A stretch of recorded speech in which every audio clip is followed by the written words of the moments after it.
Yes, inawezekana una changamoto ya ugonjwa wa moyo.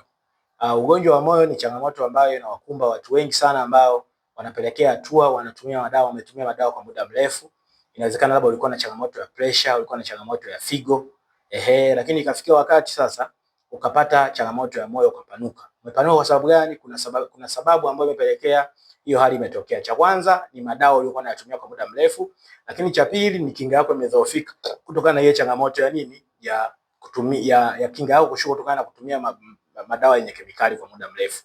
Kwa hiyo itapelekea moyo wako utafanya nini? Utatanuka. Lakini kwa wewe ambaye haujatumia madawa lakini una changamoto ya moyo kutanuka, inawezekana ni ugonjwa wa umerithi au ni changamoto ambayo umeipata kulingana na maisha unayoishi. Mfano, unakula sana vyakula vyenye mafuta, unakula sana pombe, unavuta sana sigara, unakula vitu ambavyo haviboreshi afya yako, badala yake vinadhoofisha afya yako.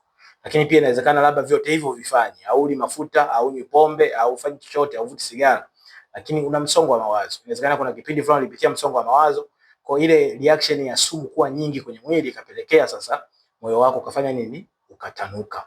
Kwa karibu sana naweza kukusaidia, kwa sababu nimekuwa nikiwahudumia watu wengi sana na changamoto kama za kwako, na wamekuwa wakipata matokeo mazuri na wanapona. Karibu sana, niko hapa kukuhudumia na kukusikiliza. Asante.